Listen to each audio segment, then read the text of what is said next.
Saludos para todos. Vamos a estar compartiendo en esta mañana un libro del Antiguo Testamento. Por todo el mes de febrero fuimos por diferentes historias del Antiguo Testamento, viendo aplicaciones con respecto al amor y todo lo que tiene que ver con el egoísmo en el corazón del hombre, la manifestación del amor de Dios a nuestros corazones. Y queremos estar viendo a partir del día de hoy un libro de la Biblia, del Antiguo Testamento, que pudiéramos decir que es un libro muy profundo con respecto al tema del sufrimiento. El libro del Antiguo Testamento que vamos a estar estudiando es el libro de Job. Es un libro que tiene 42 capítulos. No podemos intentar emplear 42 domingos para hablar del libro de Job, pero sí vamos a ir viendo algunos con una vista más panorámica, algunos capítulos, y en otros dedicaremos más tiempo para ver todo el proceso que Dios permitió en la vida de este hombre. Y a partir de ahí estaremos haciendo aplicaciones y estaremos viendo de qué manera eso refleja también nuestra vida hoy. El libro de Job pertenece o es clasificado dentro de la literatura, y así se conoce en la crítica bíblica, la literatura de sabiduría. Sapiensal se le llama, que tiene que ver con sabiduría, juntamente con el libro de Proverbios y el libro de Eclesiastés. El libro, por la manera en que narra la historia, es un libro que nos cuenta algo que debe haber sucedido en el tiempo de Abraham, en el tiempo de los patriarcas. ¿Por qué razón? Porque vemos a Job, un hombre que ejerce sacrificios a favor de su familia, de sus hijos, y no se presenta o no se habla en algún momento acerca de el sacerdocio levítico, que ya ocurre posteriormente, ya luego que ya comienza Moisés, guiado por Dios, a establecer todo ese sistema que Dios propició para que el pueblo adorara y se relacionara con Dios. Este libro apunta a preguntas, pudiéramos decir así, universales. Preguntas que todo ser humano se hace o se ha hecho y se hace hasta el día de hoy. Preguntas como la siguiente: ¿por qué sufre la gente buena? ¿Hemos escuchado esa pregunta alguna vez? ¿Por qué, si Dios es bueno, permite el sufrimiento en las personas buenas? Claro, desde el punto de vista de lo que entendemos los seres humanos, que es ser bueno, que es ser una persona buena. Al punto que en una ocasión leí un libro que hablaba sobre precisamente el sufrimiento, el amor, y este libro encerraba el pensamiento de muchas personas cuando miran el sufrimiento. Y decía este libro: bueno, hay dos cosas que parecen estar en oposición, en contraste. Por una parte, la soberanía y el poder de Dios, y por otra, el amor. Al punto que hay personas que dicen: con tanto sufrimiento que hay en el mundo, si Dios es amor y tiene tanto amor, no es muy poderoso. Porque si realmente es todo amor y permite el sufrimiento, es que no tiene poder.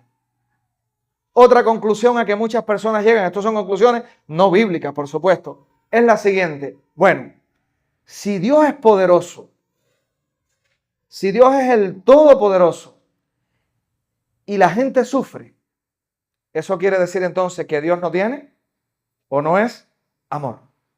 Repetimos otra vez. Por supuesto que eso no es lo que vamos a defender hoy. Vamos a ver algo muy diferente. Pero un criterio que puede estar en la mente de muchas personas es el siguiente: Dios poderoso, Dios es amor. Si las personas sufren y Dios es amor, quiere decir que Dios no tiene el poder para evitar el sufrimiento. Por otra parte, si Dios es todopoderoso y las personas sufren, quiere decir entonces que Dios no es conmovido en amor para librar a las personas del sufrimiento. Bien, vamos a estar viendo principios muy interesantes en el libro de Job.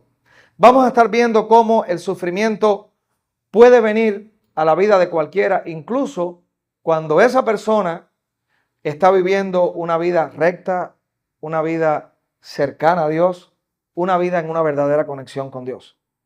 Contrario a lo que muchas personas dicen, si ya tú estás en Cristo, basta de sufrir, no tienes por qué sufrir. Las enfermedades no te tocarán. No hay precariedades en tu vida. Eso no lo encontramos en la Biblia. Otra cosa que estaremos viendo es que Dios tiene propósitos que el ser humano no puede ver completamente. Nosotros percibimos el mundo que nos rodea, palpamos por todos nuestros sentidos, entendemos, interpretamos las cosas que suceden a nuestra vista, las cosas que están en el orden de lo creado. Pero hay cosas que están en el orden de Dios que a veces nosotros no sabemos por qué ocurre. O vamos a decir, no sabemos qué es lo que está ocurriendo en la mente, en el pensamiento de Dios. Va a estar muy presente en este estudio. Y la fe verdadera ama a Dios por quien Él es y no solo por los beneficios o bendiciones que recibimos de Él.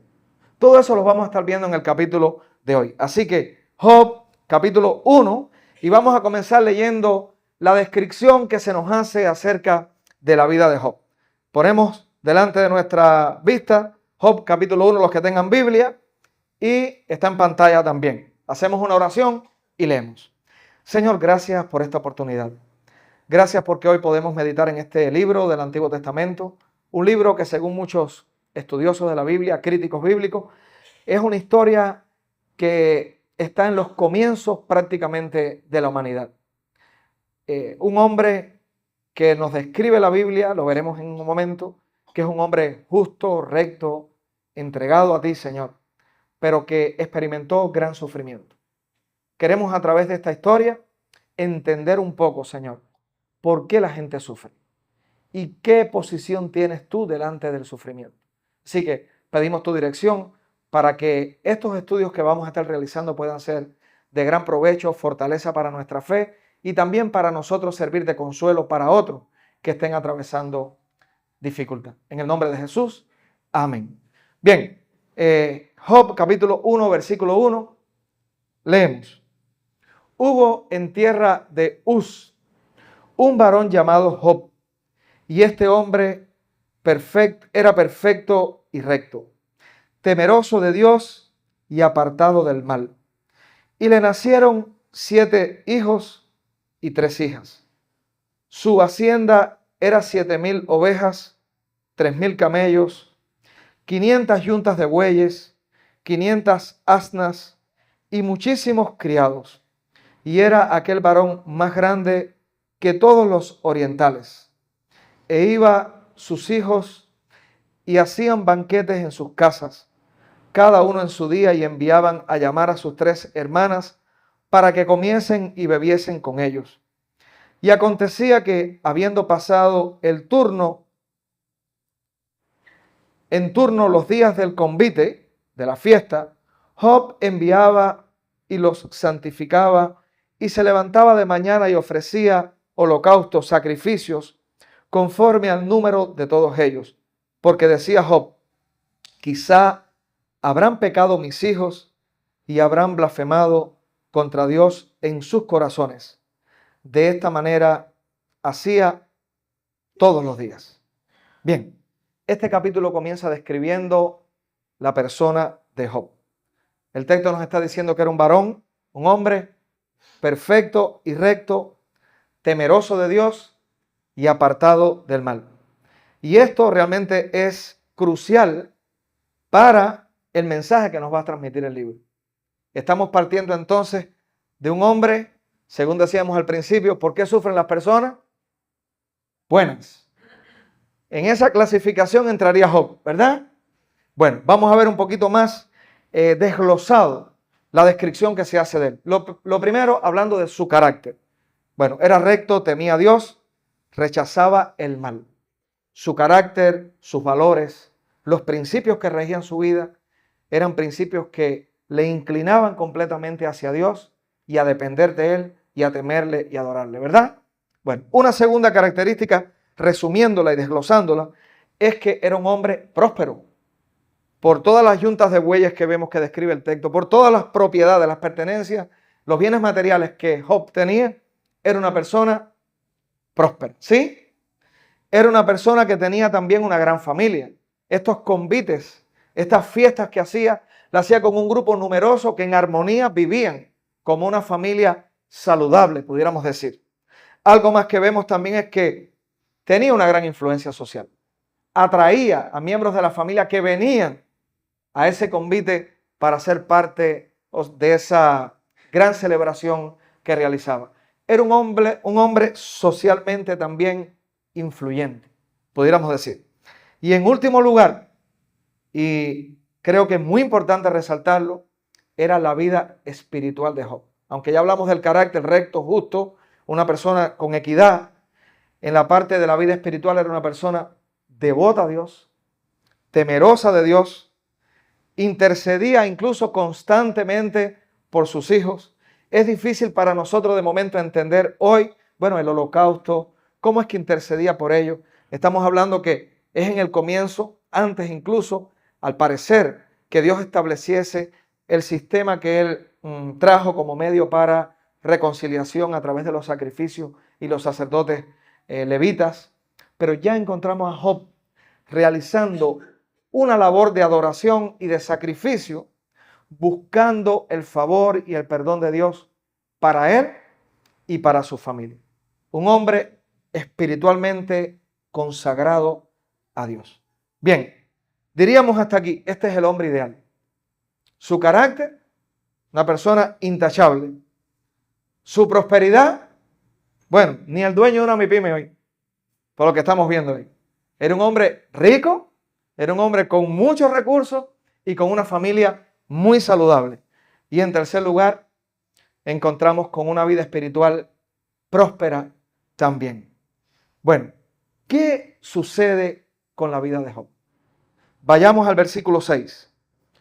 Y veremos en este momento ya no una escena, y escuchen bien, ya no estaremos en presencia de un relato terrenal, sino estaremos en presencia ahora de un relato que nos habla de un acontecimiento que se realizará en la presencia de Dios.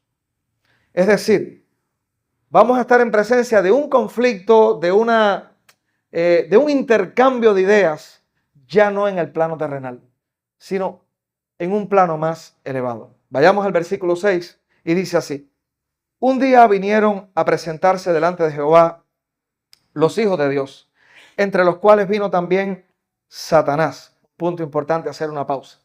En esa clasificación de los hijos de Dios aparece Satanás. Satanás es un ser creado, un ser opuesto completamente a Dios, rebelado contra Dios completamente. La Biblia le da varios nombres: el maligno, el acusador, Belcebú.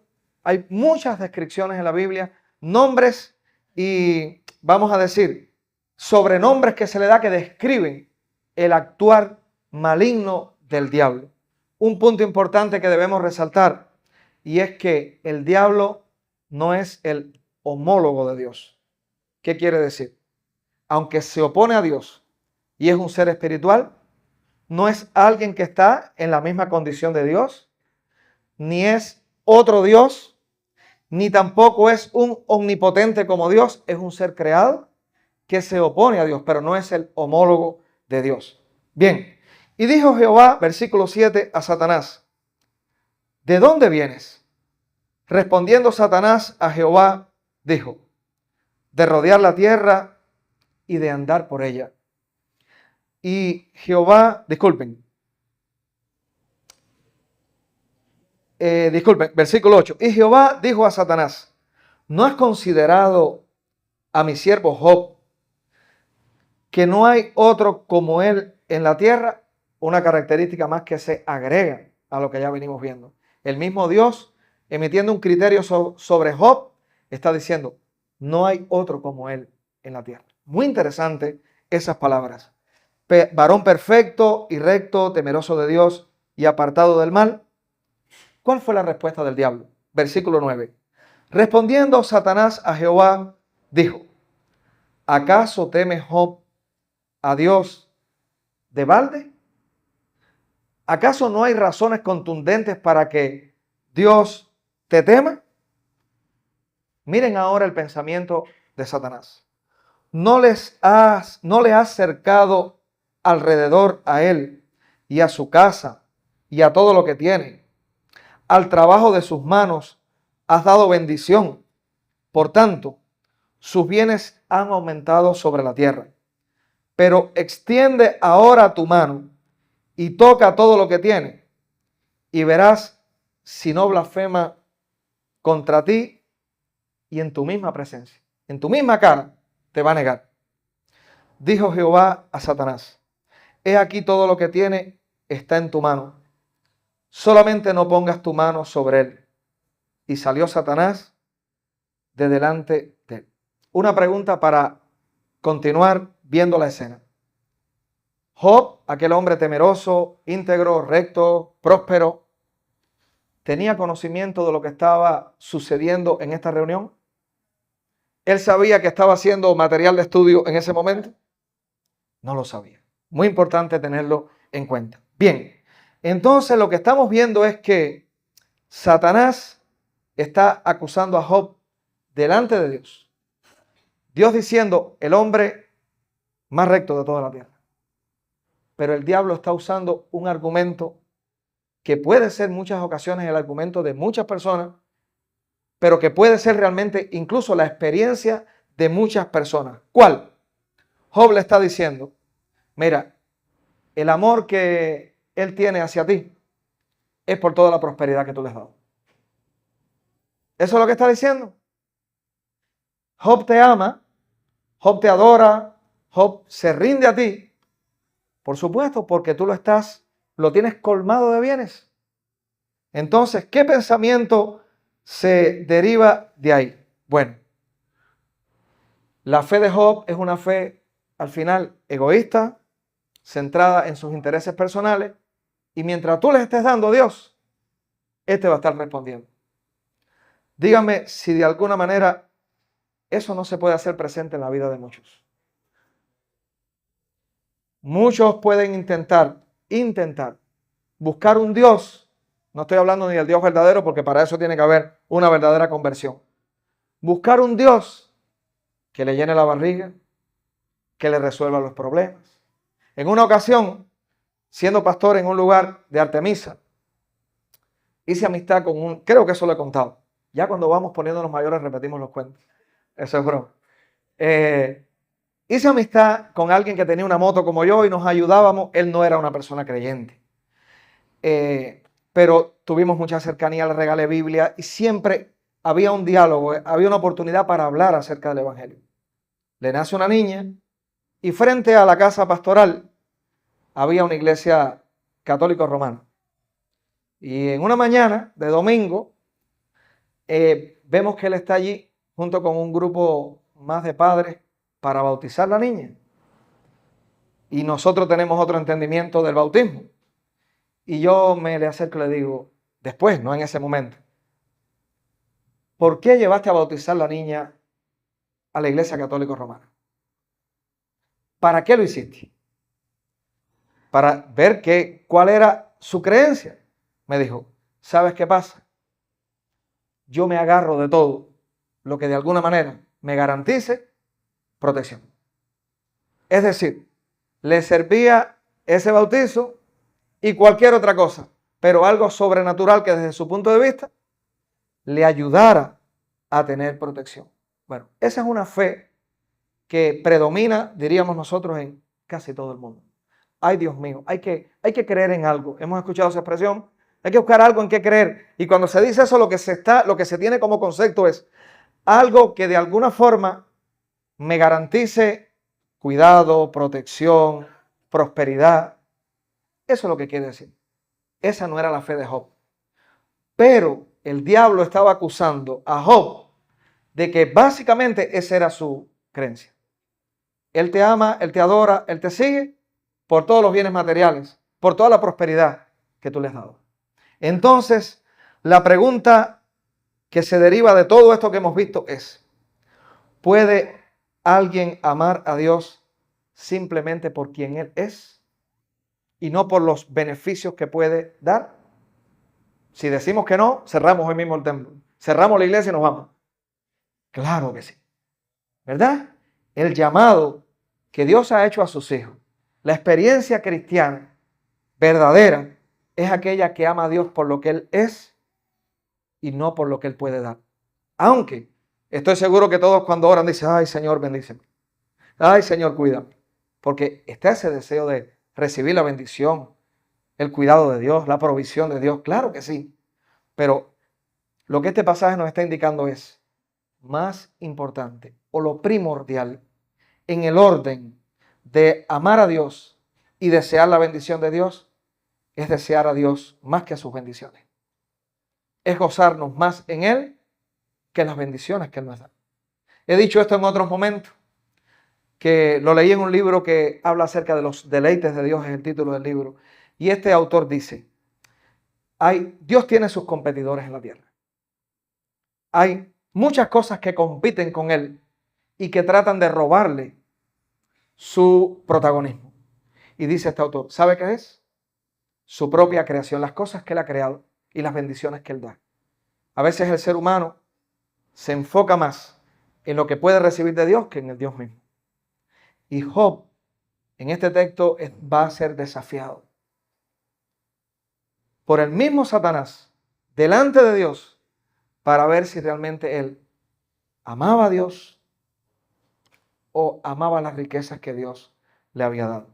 Dios, entonces, ¿qué sucede en el versículo 12?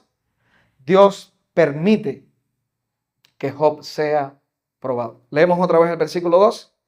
Dijo Jehová a Satanás, he aquí, todo lo que tiene está en tu mano. Solamente no pongas tu mano sobre él. Y salió Satanás de delante de Jehová. Dios permite que Satanás toque todo aquello que desde el punto de vista del diablo era el motivo, era la razón o era el estímulo para que Job amara a Dios. Esto nos enseña varias cosas con respecto al diablo. Lo primero, el diablo no tiene poder independiente. El diablo solamente puede hacer aquello que Dios le permite hacer. Ya decíamos hace un rato que el diablo no es el homólogo de Dios. No es el yin yang. No son dos polos opuestos que luchan entre sí como fuerzas iguales. Satanás no tiene poder independiente. No puede actuar en este caso sin el permiso divino. 2. Dios sigue siendo el soberano aun cuando las cosas malas se experimentan. En este caso, Dios está permitiendo al diablo que toque la vida de Job. Pero ¿quién sigue siendo el soberano? Porque Dios tiene un plan en esto que está sucediendo. Y hay un propósito mayor en cada cosa que a veces no está a nuestra vista. Es una realidad. Job estaba ignorando completamente esta realidad espiritual.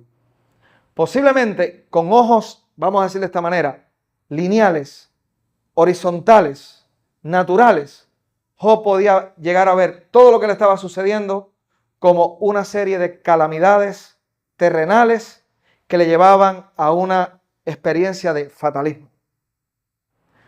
Porque lo que estaba motivando, suscitando, promoviendo todas aquellas situaciones o acontecimientos que él iba a vivir, tenían un origen completamente divino, celestial, no presente a sus ojos. Muy interesante. Porque de eso refleja nuestras vidas. Estamos aquí sentados hoy, en este momento. Dentro de un tiempo saldremos cada uno a sus casas, a diferentes lugares, y hay un mundo real que palpamos, que percibimos, ¿verdad? Aquel que es tangible, palpable a nosotros, pero no podemos ignorar que Dios está presente, que hay un mundo espiritual, que Dios tiene el control de nuestras vidas y que paralelo, juntamente con esa vida que desde nuestros sentidos nosotros percibimos y vivimos, también está el Señor, está Dios y bueno, algo semejante a lo que está aconteciendo en este pasaje. Bien, aunque Job no lo ve, hay una realidad espiritual detrás de su sufrimiento.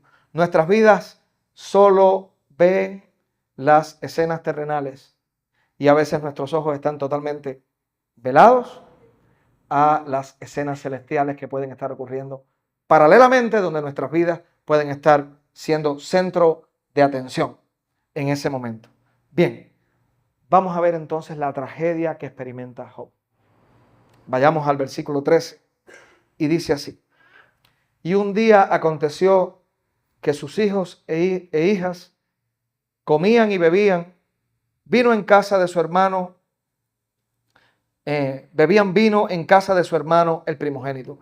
Y vino un mensajero de Job y le dijo: estaban arando los bueyes y las asnas, paciendo cerca de ellos, y acometieron los sabeos y los tomaron y mataron a los criados a filo de espada. Solamente escapé yo para darte la noticia.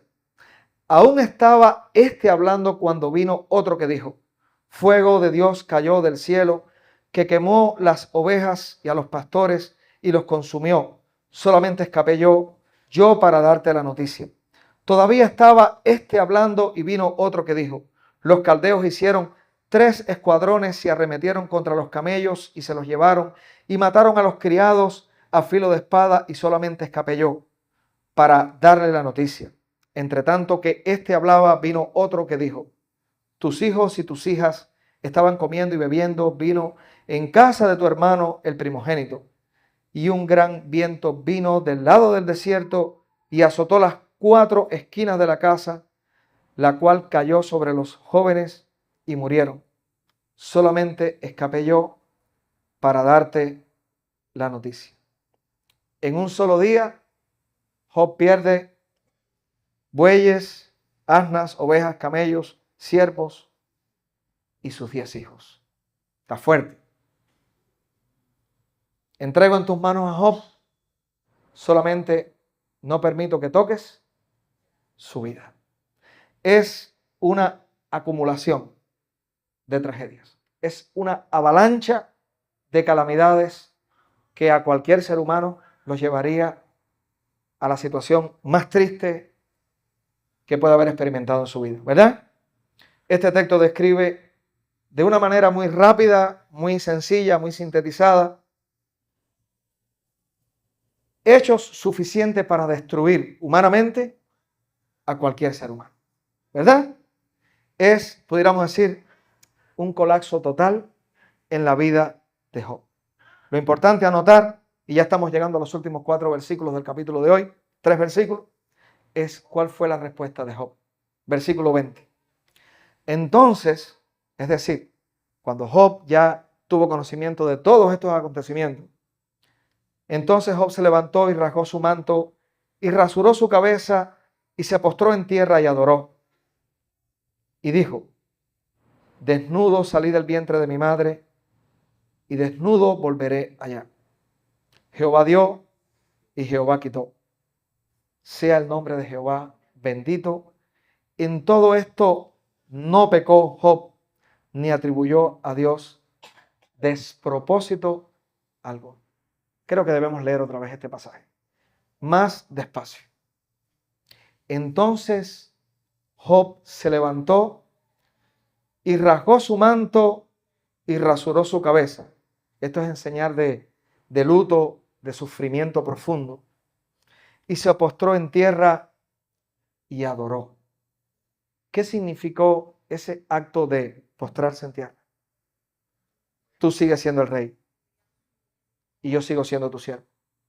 Y adorar es el acto donde Job dice: por sobre todas las cosas, yo vivo asombrado de ti, yo vivo admirado por ti, yo vivo gozándome y alimentándome en ti. Eso es lo que significa adoración. No es que cantemos, podemos estar cantando y no estar adorando, porque tiene que ver con la actitud que se rinde completamente a Dios. Y dijo: desnudo salí del vientre de mi madre y desnudo volveré allá. Jehová dio y Jehová quitó. Sea el nombre de Jehová bendito. En otras palabras, entendemos lo que es la verdadera adoración cuando no hay otra cosa en nuestra vida en la que pongamos la vista para admirar, para asombrarnos y deleitarnos más que en Dios. Esa es la verdadera adoración. Cuando entendemos que no hay otra fuente de mayor beneficio, que el sumo bien está solamente en Él. En todo esto, dice el texto, no pecó Job. Es decir, no cumplió con la expectativa que tenía el diablo, que Job le iba a negar. Pero esto es hasta aquí. Continuaremos en próximas semanas viendo la experiencia de Job. La reacción de Job es extraordinariamente maravillosa. Dios permita que en cada momento, en cada prueba, en cada dificultad, cuando algo tan sencillo a la luz de lo que vivió Job como tener un plato vacío en la mesa, porque eso comparado con todo lo que vivió Job no es nada, que te puedas sentar en la mesa con tu plato vacío y decir, hoy no tengo que comer, pero hoy tú serás mi sustento. Cuando no haya un medicamento para una fiebre y en ese momento tú puedas decir, esto no es conformismo, ni es fatalismo. Estoy diciendo como primera actitud, aunque después salgas a trabajar y a procurar el alimento, a procurar el medicamento, pero que primeramente tú puedas decir, aunque no tengo el medicamento imprescindible en este momento, pero yo te alabo porque tú eres mi sustento mayor. Tú eres el dador de la vida y de todos los bienes. Esa es la verdadera adoración. Job dijo, desnudo salí del vientre y de esa misma manera regresaré. Job llora, se humilla, adora, y esto realmente es clave. Dios permita que en cada experiencia difícil de la vida, de más está decir que hoy tenemos males en común. ¿Sí? Hay muchas circunstancias hoy que de una manera u otra, quizás algunos en un mayor grado, otros en menor grado, pero hay circunstancias hoy que atentan contra la estabilidad, hasta incluso con la estabilidad psicológica de muchos o de todos, ¿verdad? A un grado mayor o menor. ¿Qué pasa? ¿Qué está viviendo la iglesia hoy en medio de tanta incertidumbre? ¿Qué está viviendo la iglesia hoy en medio de tanta carencia? Porque la hay. Cuando no sabemos qué ocurrirá de aquí a 2 semanas, de aquí a un mes, ¿sabemos? No sabemos. Yo no sé cuándo volveré a tener un litro de gasolina en mis manos. Y digo, ¿cuándo volveremos a tener gasolina en las manos? Bueno, me dio trabajo hoy cargar para poder llegar aquí hoy, porque ya no hay gasolina, fue difícil. Eso es muy superficial con respecto a sufrimientos que a veces se tienen. Son mucho más profundos que eso. Cuando no hay un plato en la mesa de comida, cuando no hay una medicina, cuando tienes que ser atendido con una atención médica especializada y están todas las puertas cerradas hoy. Hay muchas situaciones difíciles. La situación, la crisis social, después al final, la crisis social que esto ha despertado al punto que hay grandes tensiones, aún en aquellos que se llamaron amigos una vez. Porque esto ha despertado un individualismo, aunque a veces hay áreas y sectores en los que ha creado comunidad y ayuda. Pero si miramos, la situación está muy tensa, ¿verdad? En ese ámbito también. Entonces, este libro de Job nos confronta con un punto importante también. Si Job adoraba a Dios a toda plenitud, reconociendo que todo lo demás podía ir y venir, que Dios lo daba y Dios lo quitaba, eso significaba que para Job no había idolatría.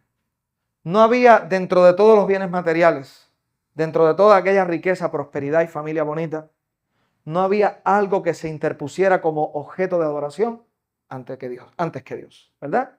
Una de las cosas que descubre o desnuda la crisis es cuáles son los ídolos de nuestra vida. Cuáles son aquellas cosas que, adornadas de cosas buenas, no pecaminosas, son los pilares en los que descansa nuestra vida. Eso puede pasar. Aún nuestros hijos, que deben tener un amor equilibrado en nuestra vida, pueden convertirse en nuestros ídolos. Y pueden ser el centro y nuestro sentido de éxito, de realización, puede ser nuestros hijos. Incluso aspirar que lo que yo no logré, él lo logre, y yo trabajar porque me veo reflejado. Y sin darme cuenta puede ser un ídolo para mí. Entonces, este texto nos está dando a entender que Job no tenía ídolos. Puede ser que nosotros lo tengamos. ¿Qué es aquello que si hoy te fuese quitado sería la peor pesadilla que te destruya completamente?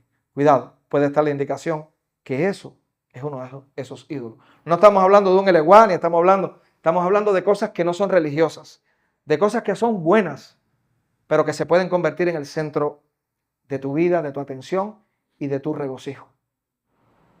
Hay algo en tu vida y en mi vida hoy que compita con la gloria de Dios como la fuente de mayor bendición para ti. Es importante tenerlo en cuenta a la luz de lo que estamos viendo. La fe puede llegar a funcionar de esta manera. Dios, te seguiré adorando mientras las cosas me funcionen bien. Y en ese punto Dios no es el centro de tu adoración. Es el servidor que te ayuda a mantener tus ídolos con mantenimiento al día. Cuando eso sucede. Pero el sufrimiento siempre va a revelar. La crisis va a revelar qué para ti puede llegar a ser más importante que Dios. El dolor, dice un autor cristiano, es como un cirujano espiritual que expone lo que hay dentro del corazón. Y es muy cierto. Y es muy cierto.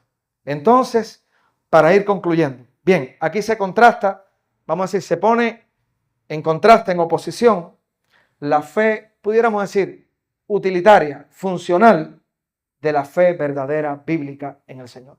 ¿Cuál es esa fe funcional? Bueno, yo busco a Dios para que las cosas me funcionen bien.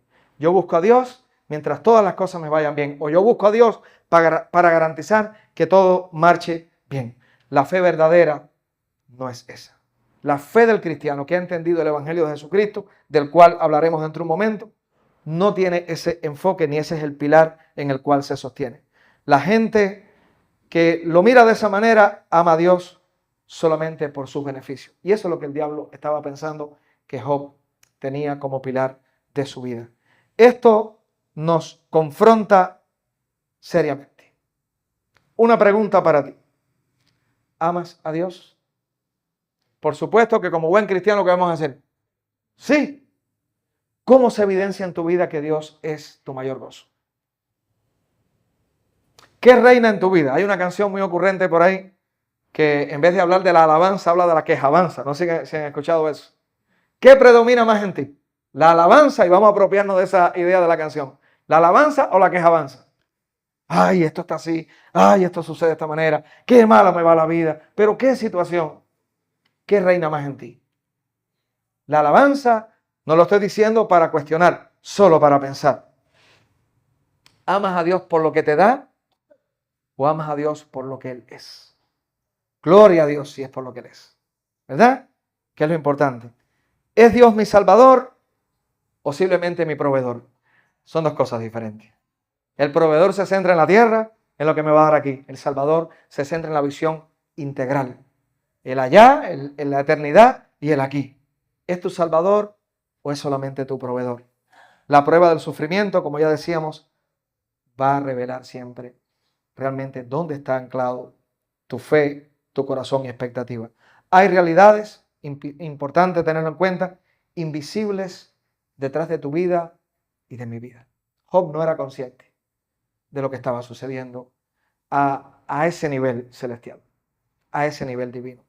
Tú y yo estamos en muchas ocasiones enajenados completamente de lo que Dios puede estar haciendo en tu vida y en mi vida, con las circunstancias que estamos atravesando. A aquello que en un momento tú le puedes llamar, esto no me hace ser una persona con dicha, no me hace tener buenos resultados, ¿qué pudiéramos decir? Vaya, las cosas no me han ido bien. Puede que aquello que tú lo catalogues de eso sea una circunstancia que Dios esté propiciando con un propósito específico en tu vida. El último versículo que veíamos cuando Job respondió dice, y Job no vio despropósito en lo que le estaba sucediendo. Él vio como que había un propósito detrás de lo que estaba ocurriendo. Entonces, este texto nos recuerda que Dios siempre está obrando más allá de lo que nosotros podemos ver o entender. Dios está presente siempre. Esta historia nos hace pensar también en un elemento más y con este cerramos. Nos hace pensar en Cristo.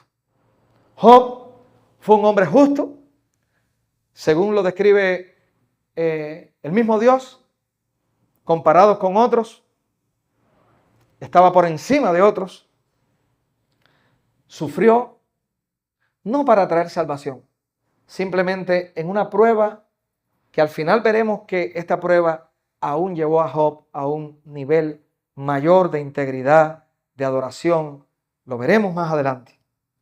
Pero esto nos hace pensar en Cristo. Cristo sí fue un hombre justo, perfecto, que sin una razón aparente, sin que hubiese necesidad de hacer una prueba para probar su integridad, de probar su grado de espiritualidad, porque era Dios mismo, humanado. Jesús, el verdadero Hijo de Dios, totalmente inocente, totalmente justo, 100% santo y perfecto, sufrió injustamente en manos de hombres pecadores. No solo perdió riquezas, porque dice Filipenses capítulo 2 que se despojó de su gloria. Despojarse de su gloria es mucho más grande que toda la pérdida material y terrenal que pudo haber experimentado Job.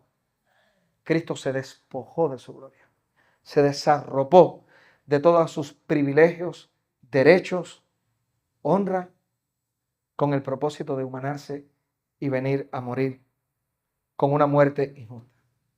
Él sufrió en la cruz y en la cruz vemos que Dios mismo entró en el sufrimiento humano, en el sufrimiento de Cristo. Tu sufrimiento hoy está escondido. El capítulo 1 de Job nos dice que es posible amar a Dios aún en el sufrimiento. Porque el hecho de que tú y yo amemos a Dios hoy tiene como base que alguien sufrió mucho más que cualquier sufrimiento nuestro, para que nosotros hoy podamos amar a Dios y experimentar su amor. Cristo, su Hijo. Así que una fe auténtica, una fe bíblica, es aquella fe que no se centra en las bendiciones de Dios, que es bueno, y oramos por ella y se las pedimos a Dios, sino que se centra en el Dios de las bendiciones. Que entiende que cuando aún todas las cosas de esta tierra ya no estén a nuestra disposición, Dios está a tu disposición. Y Él es el dueño de todas las cosas que están en esta tierra. Es importante tenerlo en cuenta. Hoy tu fe está anclada en aquel que sufrió por ti en la cruz. Cristo, el Hijo de Dios. Si en Él vivimos, si en Él hoy está anclada nuestra vida y nuestra identidad, puedes estar seguro que cualquier sufrimiento que esté aconteciendo en tu vida hoy, incluyendo todas las condiciones que vive Cuba, no están escapando del conocimiento y la voluntad de Dios. ¿Lo creemos? ¿Creemos que Dios está al control? ¿Creemos que Dios es el soberano? Dios es el soberano. Bueno, la pregunta final que podemos entonces encontrar en este libro, final, vamos a decir, la pregunta principal es, ¿por qué sufrimos? La respuesta o la pregunta que debiéramos hacer es, ¿confiamos en Dios cuando sufrimos, aunque no entendemos por qué sucede? Esa es la primera pregunta que debe estar en nosotros, una pregunta enfocada en la soberanía de Dios.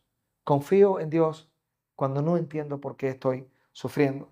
Así que este pensamiento también puede estar presente en la mente de cualquiera y es muy peligroso. Escuchen, si hago lo correcto, Dios me bendecirá. Si algo malo ocurre, es porque hice algo malo. Quitemos de nuestra mente esa idea. No hay pecado que te aleje más de Dios, ni hay buena obra que tú realices que te acerque más a Dios. Su amor, su gracia, ha tomado la iniciativa para llegar a ti si hoy eres un cristiano y has creído en Cristo como Salvador. Así que no hay pecado que te aleje más de Dios, ni hay obras buenas que te acerquen más a Él. Así que la esperanza que finalmente tiene el cristiano como fundamento es, en Cristo somos más que vencedores. En Él está nuestra vida escondida. En Él se esconden todos los tesoros de la sabiduría. En Él somos aceptos, porque el amado murió por nosotros. Y tantas cosas más que nos describe la Biblia. Leemos un último versículo y con este vamos a terminar. Romanos capítulo 8 del Nuevo Testamento, versículo 18. Pablo, Romanos 8 viene hablando del sufrimiento, cómo aún la creación gime, dice Pablo. Aún la creación misma gime ante tanto sufrimiento, llevada a corrupción, dice Pablo. Y miren lo que dice Romanos 8, 18. Pues tengo por cierto, tengo por seguro, esta es mi convicción, es lo que está diciendo Pablo, que las aflicciones del tiempo presente no son comparables con la gloria venidera que en nosotros ha de manifestarse. Lo leemos otra vez. Pues tengo por cierto que las aflicciones del tiempo presente no son comparables con la gloria venidera que en nosotros ha de manifestarse. Dios será consuelo para ti. Si eres un hijo de Dios, Dios está siendo propicio a tu vida. Este es Romanos 8:18. Si vamos a Romanos 8:28, no vamos a buscarlo. Dice que a los que aman a Dios, todas las cosas le ayudan a bien. No significa que todas las cosas le irán bien, no es lo mismo, sino que aún las cosas que nosotros vemos como malas, Dios las va a encaminar para provecho de tu vida. Entonces, entendamos que cuando hablamos de sufrimiento, hay diferentes naturalezas en el sufrimiento. Hay un sufrimiento que tiene que ver con las consecuencias de mis malas decisiones, de las malas acciones que hemos tenido en la vida. Hay quien hoy puede ser que esté cargando con una enfermedad crónica debido a malas decisiones que tomó en la vida, a malos hábitos. Ese no es el sufrimiento ante el que estamos presentes hoy. Es el sufrimiento ese sufrimiento que es consecuencia de mis malas decisiones. Hay sufrimientos que son producto a vivir como cristiano y el hecho de experimentar persecución, oposición, posiblemente que en un momento hostigamiento porque alguien se oponga a mi fe y atente contra mí. Y hay un tercer sufrimiento que es ese sufrimiento que de manera, entre comillas, natural ocurre ante los efectos que puede tener determinadas situaciones naturales como la que vimos en Job. Los efectos que puede haber de alguien que atenta contra nosotros, no por malas decisiones, no por ser cristiano, sino como estas personas que llegaron y arrasaron con todas las familias de Job. Y así sucesivamente pueden venir muchos eventos a nuestra vida que supuestamente nosotros no somos los culpables, ni fuimos los que propiciamos que sucedieran. Hay esos eventos naturales en nuestra vida. Por lo tanto, queda descartado estos sufrimientos, el sufrimiento por nuestras malas decisiones y por las consecuencias de nuestro pecado. No sea que alguno de nosotros equivocadamente salga de aquí, ahorita mismo cometa un gran error, tenga las consecuencias de un grave pecado, diga, pero Señor, tú allá desde el cielo hiciste una reunión y esto me está pasando. Tengamos cuidado, ¿ven? Entonces, debemos entender la naturaleza de cada sufrimiento, ¿verdad? En la vida. Así que, terminando con este pasaje, oramos y mis hermanos, ¿cuántos pudieran levantar la mano hoy y decir de alguna manera u otra hay algún pesar? Hay alguna situación que nos hace derramar lágrimas. Que puede ser que en la noche hagas un giro en la cama y venga a la mente. Que en algún momento luche por robarte estabilidad, quietud. Aún puede ser que haya situaciones en la vida donde te pongas a orar y haya tensión al punto que pierdas hasta la concentración. Porque lo hemos conversado últimamente con algunos que están, siéntese, con algunos que han pasado por situaciones y han experimentado todo tipo de tensión emocional, desconcentración, aún fisiológicamente alteraciones en la presión arterial y muchas cosas más puede pasar. Hay sufrimientos que no solamente se sufren en el ámbito, para llamarlo de alguna manera, espiritual, emocional, sino que afectan a nuestro cuerpo, porque somos un ser y todo puede afectarnos. Así que vayámonos de aquí orando hoy por cada uno de nosotros. Hay males en común que hoy estamos experimentando. Hay circunstancias que atentan contra estabilidad, aún con un poder dormir con quietud, porque un apagón roba incluso posiblemente hasta el descansar con un ventilador o de alguna manera encontrar un poquito de reposo saludable y apropiado. Así que vamos a orar. Oremos por nuestra nación, oremos por los hijos de Dios, por las iglesias o por la iglesia cubana. Que Dios nos ayude a ser consuelos para otros en un momento como este de sufrimiento, de interrogantes que no tienen respuesta, ¿verdad? De incertidumbre. Así que oremos. Señor, gracias por este tiempo de hoy. No hemos ahondado en soluciones para el sufrimiento. Solamente hemos estado viendo hoy que aún las personas justas, aún el cristiano puede sufrir. Hemos visto en esta mañana que en muchas ocasiones no somos conscientes de lo que puede estar ocurriendo en el plano espiritual, en tu presencia, en tu mente, en tus propósitos, porque solamente presenciamos, palpamos aquellas cosas visibles para nosotros, aquellas que por nuestros sentidos podemos ver, interpretar.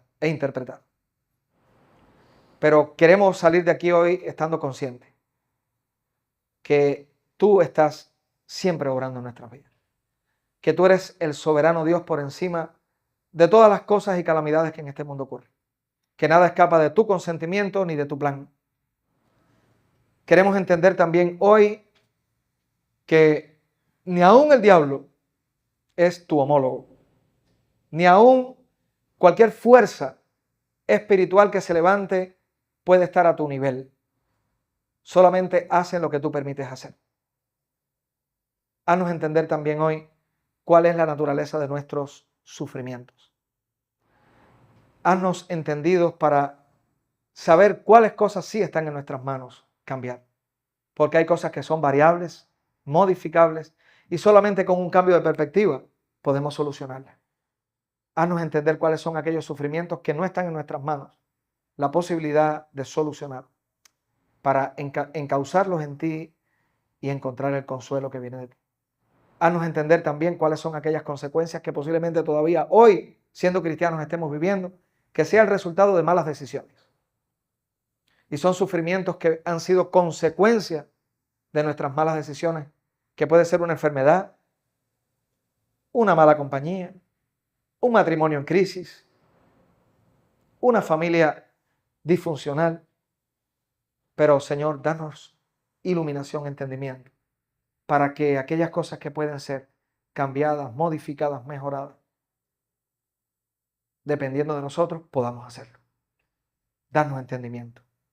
Consuela el corazón de mis hermanos hoy, si hay sufrimientos por algunos temas naturales, entre comillas, que ellos no han propiciado, procurado, ni son consecuencias de pecado.